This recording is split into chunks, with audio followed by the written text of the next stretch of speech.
केले के पौधे तैयार किए जाते हैं टिश्यू कल्चर से, वहां से केमिकल का उपयोग होता है। उस जो जो पहला अंकुर होता है वहां से केमिकल चालू होता है। और केले के पौधे जब बढ़ते हैं तो हर 15 दिन के इंटरवल में, 1 महीने के इंटरवल में ढेर सारी जहरीली दवाइयां हम छिड़कते हैं, रासायनिक खाद देते हैं। और जब फल तैयार होता है उसके बाद जो पकाने की प्रक्रिया है उसमें भी जो चीजें हम उपयोग करते हैं वो शरीर के लिए बेहद नुकसानदेह है। और ये कहना सही है कि छिलका तो हम अलग कर देते हैं, लेकिन छिलका और केला ये सारे एडजन पार्ट है, सारे एक दूसरे से जुड़े हुए हैं। और अगर केले पे हम कोई चीज छिड़क रहे हैं तो अंदर का पार्ट जो उससे कनेक्टेड नहीं है, ऐसा नहीं है, उस पर भी असर पड़ता ही पड़ता है।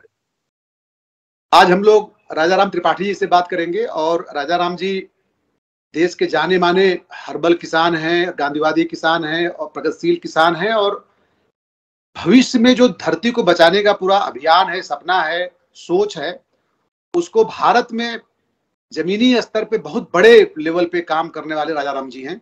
इनको मैं आधुनिक गांधी भी कहता हूँ। इनको मैं मनुष्यों और धरती के सारे जीव जंतुओं को बचाने के लिए, टेम्परेचर, ग्लोबल वार्मिंग और बहुत सारी समस्याओं से मुक्ति के लिए इनके प्रयोग को मैं बहुत ही अद्भुत मानता हूँ। तो राजा राम त्रिपाठी जी से हम लोग विस्तार से जानेंगे उनके काम के बारे में। सबसे पहले तो वे भूटान में हैं, दुनिया के सबसे खुशहाल देश में हैं। तो राजा राम जी, आप भूटान अचानक कैसे जाना आपका हुआ, और दुनिया के सबसे खुशहाल देश का जो तमगा है वो कितना लॉजिकल है, कितना जायज है? नमस्कार यशवंत भाई। भूटान आने की बहुत दिनों से इच्छा थी। मुझे समझना था कि एक ऐसा देश जिसके पास बेहद कम प्राकृतिक संसाधन थे और बहुत छोटा सा देश है, खेती के लायक जमीन केवल 3% है, और वो विश्व का पहला सर्टिफाइड ऑर्गेनिक देश है कि जो पूरा का पूरा देश जो ऑर्गेनिक क्लेम करता है। तो चूंकि मैं ऑर्गेनिक से जुड़ा हुआ रहा भारत में, तो इसलिए मैं भूटान आया हुआ हूँ, समय थिम्पू में हूँ।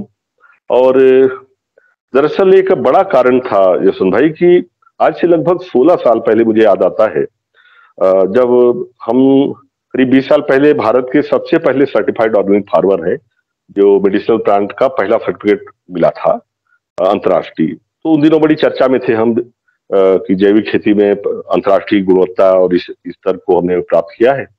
तो उस समय कई देशों के लोग हम लोग के यहाँ आ रहे थे, क्योंकि पहला व्यक्ति था मैं। तो भूटान से भी, नेपाल से भी किसानों के दल आए थे कि ऑर्गेनिक कैसे कर रहे हैं।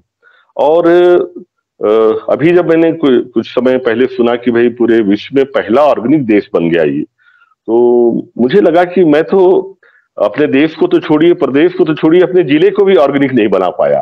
मैंने भूटान पूरा ऑर्गेनिक देश बन गया है, पूरा का पूरा ऑर्गेनिक देश बन गया और विश्व का पहला देश है। ऑर्गेनिक देश बनने का मतलब हम कैसे समझें सरल भाषा में? इसे ऐसे समझे कि पूरे भूटान देश में कहीं भी केमिकल फर्टिलाइजर, रासायनिक खाद, रासायनिक दवाइयां, जहरीली दवाइयां बिल्कुल उपयोग नहीं होती, पूरी की पूरी खेती। जी, अच्छा अच्छा अच्छा, ठीक है सर, अपनी बात कंटिन्यू करिए आप। हाँ, कुछ कर रहे थे कि तो मुझे लगा कि जो लोग शायद मेरे यहाँ से पहले सर्टिफाइड ऑर्गेनिक देख के गए हैं बस्तर से, और उसके बाद जाके उन्होंने इतना अच्छा काम किया, और हमसे कहाँ चूक हो गई, या मैं कैसे अपने देश के नीति निर्माताओं को, स्थानीय स्तर के प्रशासन को कैसे नहीं समझा पाया कि यह सही रास्ता है और हम आगे क्यों नहीं बढ़ पाए, जबकि हमारे पास भी पूरी संभावनाएं थी। 16 सालों में हम कम से कम अपने जिले को, प्रदेश को तो ऑर्गेनिक घोषित करने की स्थिति में आ जाते। तो मैं वही सीखने आया। 16 साल पहले ये मेरे यहाँ सीखने आए थे यशवंत भाई, आज मैं यहाँ इनसे सीखने आया हूँ। 16 साल पहले भूटान के कुछ किसान आपके यहाँ सीखने आए थे, छत्तीसगढ़ के बस्तर में, जो आप अपनी ऑर्गेनिक हर्बल खेती करते हैं जी। और वो जाके उन्होंने जो है उनसे वो जो सीख के गए, तो उन्होंने ऐसा कुछ किया, इतना कुछ फैला, सरकार ने इतना साथ दिया कि पूरा देश ही हर्बल हो गया, ऑर्गेनिक हो गया। जी, यहाँ जो राजा हैं, मैं उनको क्रेडिट देता हूँ, जिससे भी मैंने बात किया, उन्होंने कहा हमारे राजा का विजन था कि पूरा ऑर्गेनिक हो जाए, और इसलिए हम सारे के सारे लोग कर रहे हैं। और जहां से आप बात शुरू की थी कि विश्व का सबसे खुशहाल देश, तो मैं लगातार जब से आया हूँ लोगों से बात कर रहा हूँ, और मैंने सच में पाया कि केवल एक जुमला नहीं है या केवल कहने के लिए नहीं है, सचमुच यहाँ के लोग खुशहाल हैं। और यहाँ 70% जंगल है, बेहतरीन मतलब ऑक्सीजन है, और जो हमारे यहाँ किनले का पानी पीते हैं हम लोग, मिनरल वाटर, उसका पानी यहाँ से जाता है। यहाँ की नदियों का पूरा पानी ही मिनरल है, ग्लेशियर से आता है। और थिम्पू जो है, जो राजधानी है, वो थिम्पू नदी के किनारे है। और जो पारो इनका दूसरा बड़ा शहर है जहां मैं कल गया था, वो पारो नदी के किनारे बसा हुआ है। तो अद्भुत देश है। मुझे, मेरा मानना है, मेरे देश के नेताओं को कम से कम सबको यहाँ आना चाहिए और एक एक महीना रहना चाहिए और सीखना चाहिए कि कैसे हम अपने देश को खुशहाल बनाएं। राजाराम त्रिपाठी जी, आपने बस्तर में शुरुआत कब की थी और आज किस लेवल पे आपका कामकाज है?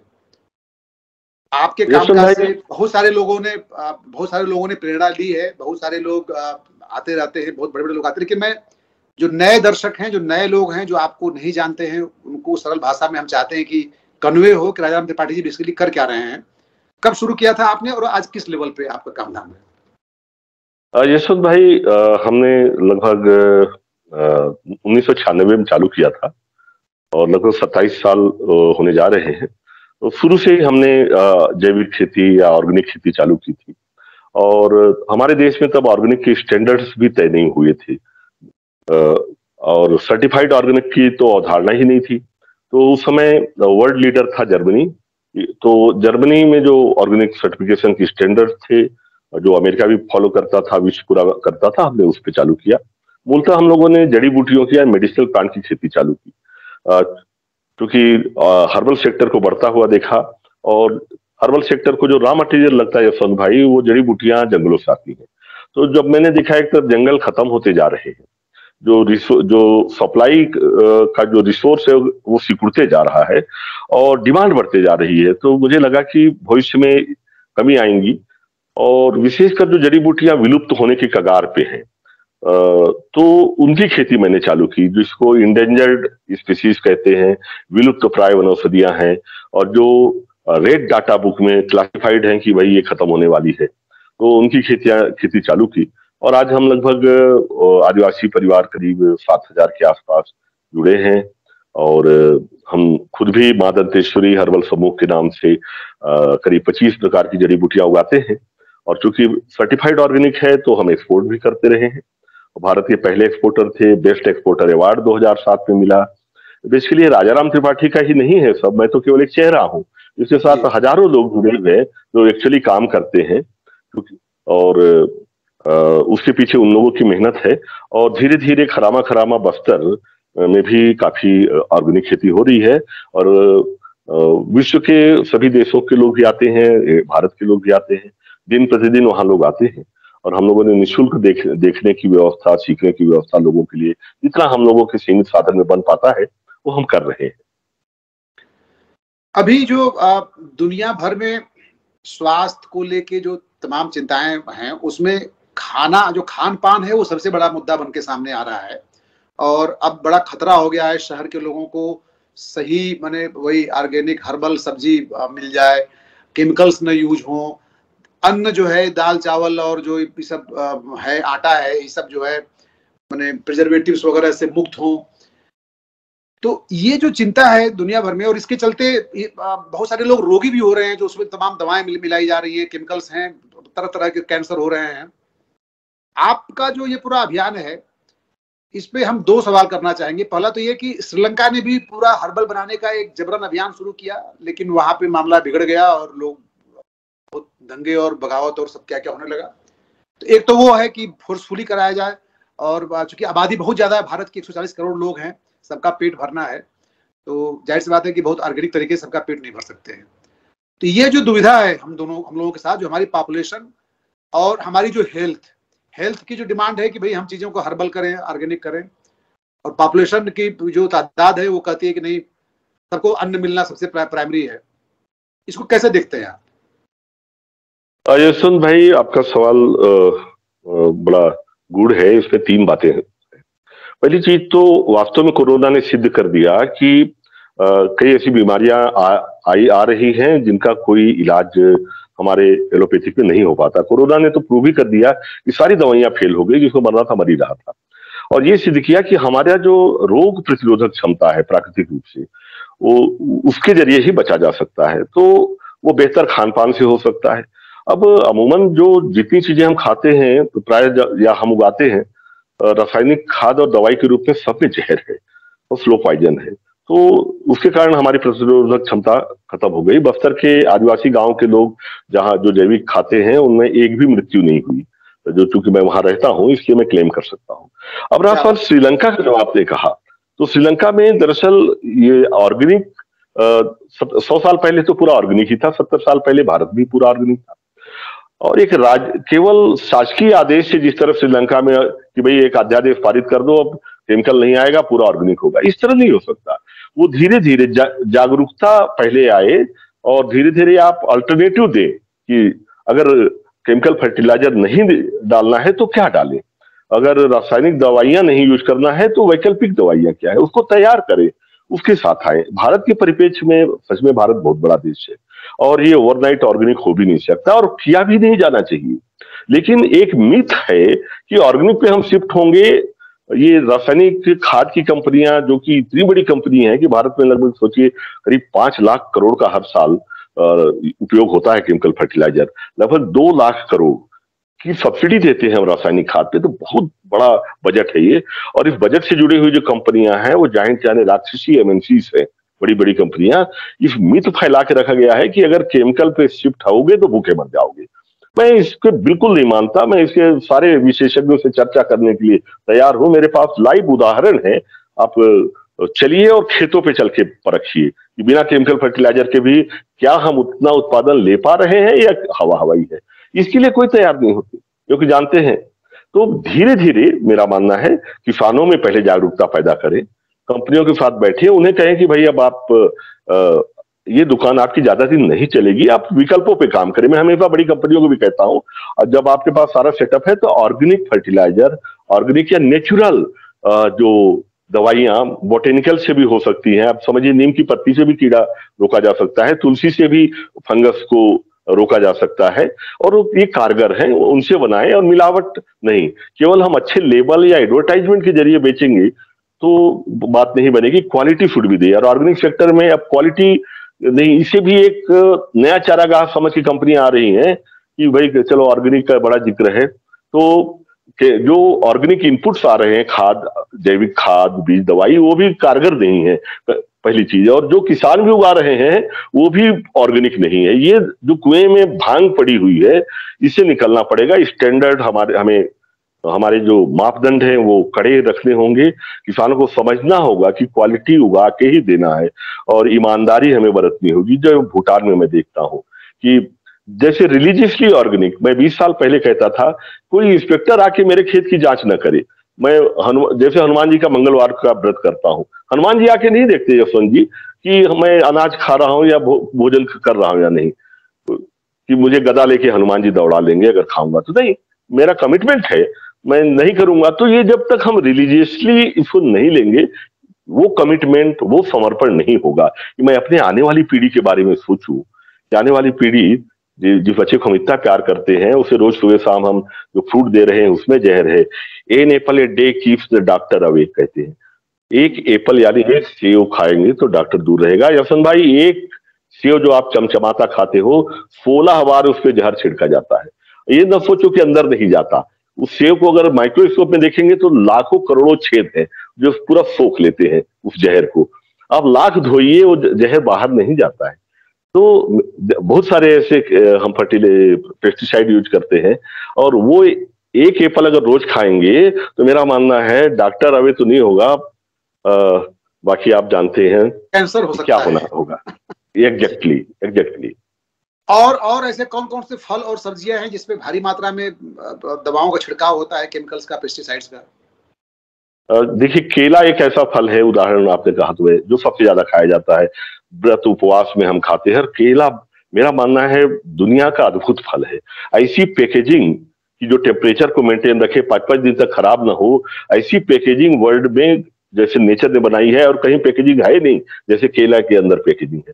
लेकिन साहब उसको भी हम जिस तरह से पकाते हैं, जो केमिकल उपयोग करते हैं वो जहर।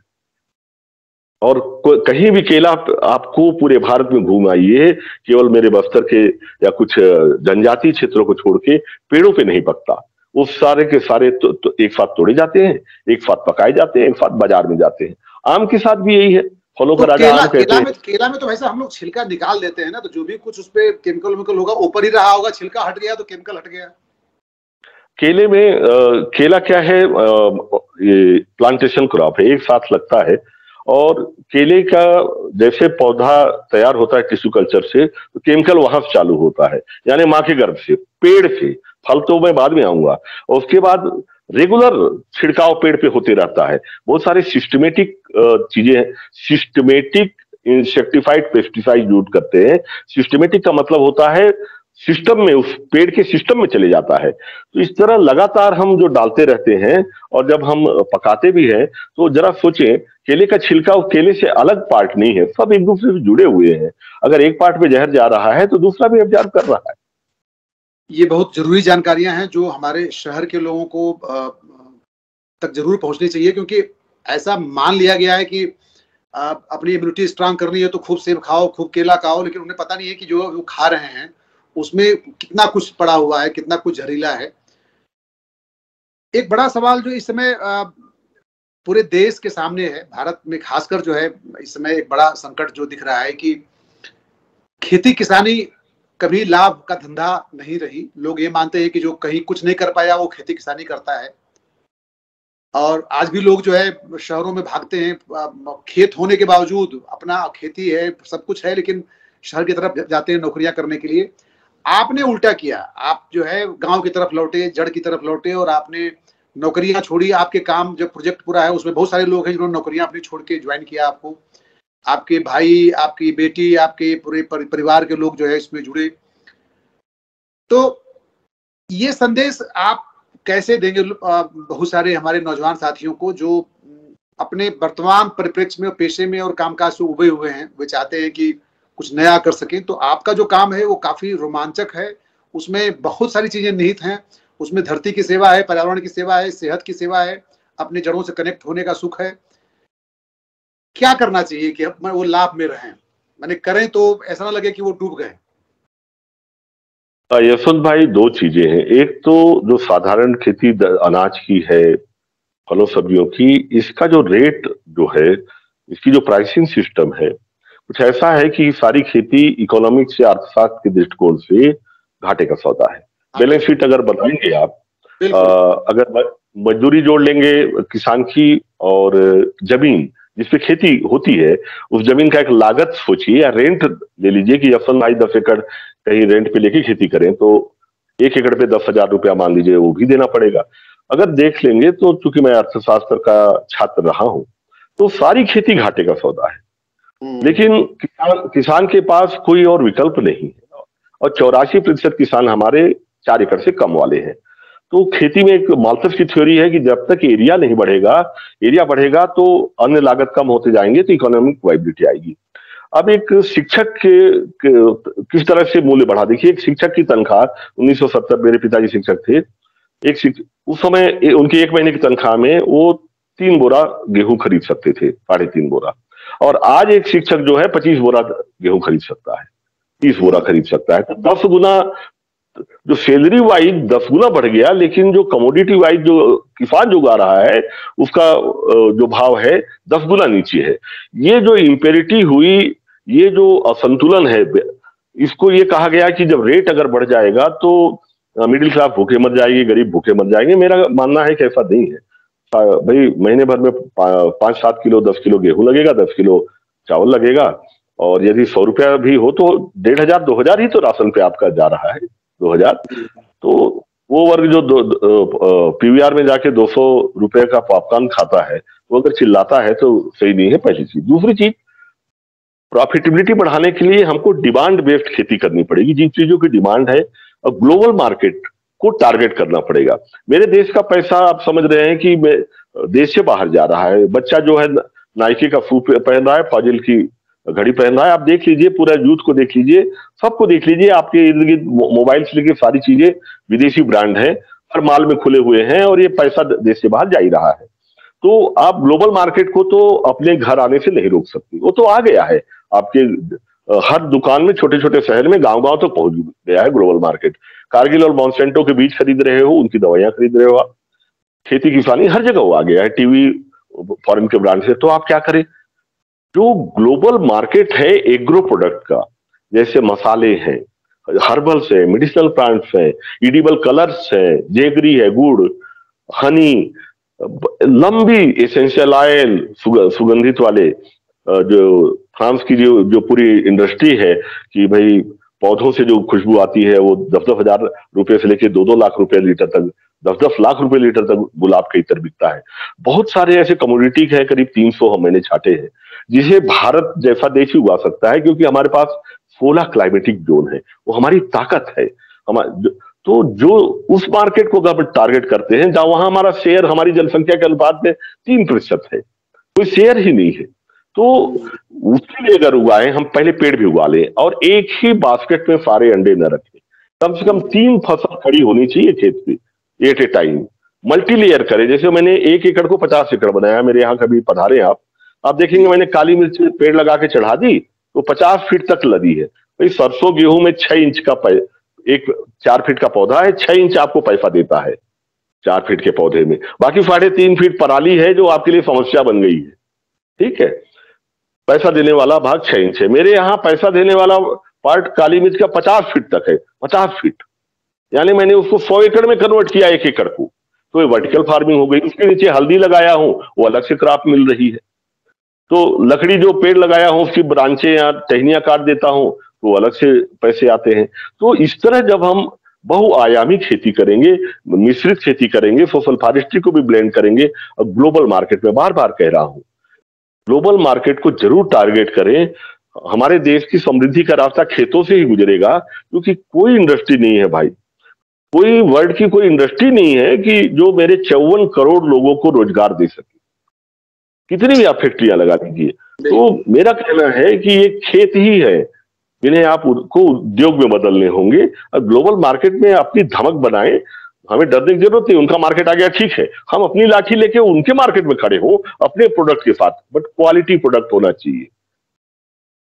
तो चाहे अमेरिका हो, चाहे यूरोपियन मार्केट हो, हमारी छवि बड़े बेईमान व्यापारी की है, बड़े मिलावटी भी हमारे की है। क्योंकि मैं सारे देश करीब 35 से 40 देश घूम चुका हूं, और मैं केवल मार्केट घूमा हूं जसवंत भाई, और खेत घूमा हूं।